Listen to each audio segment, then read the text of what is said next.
So we're going to talk about how the evaporation of water impacts a positive feedback loop.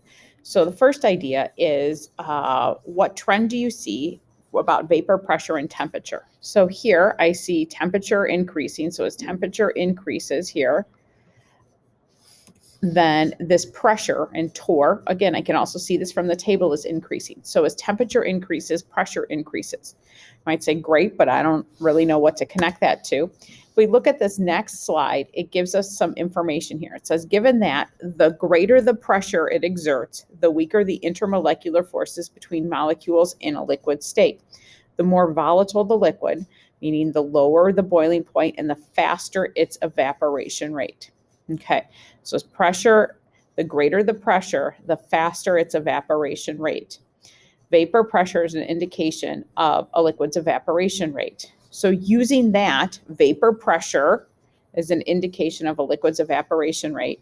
Write a statement about evaporation rate and temperature. So we have evaporation rate and vapor pressure. Now using this other information, write a statement about evaporation rate and temperature. I would pause the video right now. Try to write that down. Try to connect that sentence to that graph. All right. Hopefully your sentence is something like this: as the temperature increases, the evaporation of water increases. So big idea here. We're looking at data. As temperature goes up, the evaporation of water increases. Why do we care about that? Well, the positive feedback loop here. As it gets warmer, more liquid water evaporates more. More water vapor than in the liquid form gets into the atmosphere. So as more water evaporates, there's more water vapor. It was in the liquid form. Now it's in the air.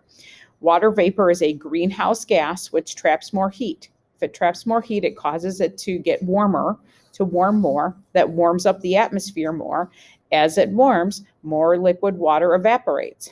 Now, with more water vapor getting into the air, water vapor is a greenhouse gas that traps more heat, causing it to warm more. And as it warms up the atmosphere more liquid water evaporates. This is the positive feedback loop about evaporation. So positive feedback loop, again, doesn't necessarily mean good. In this case, it's this idea we could have this runaway cycle from this. And so this is one of those positive feedback loops with the evaporation of water.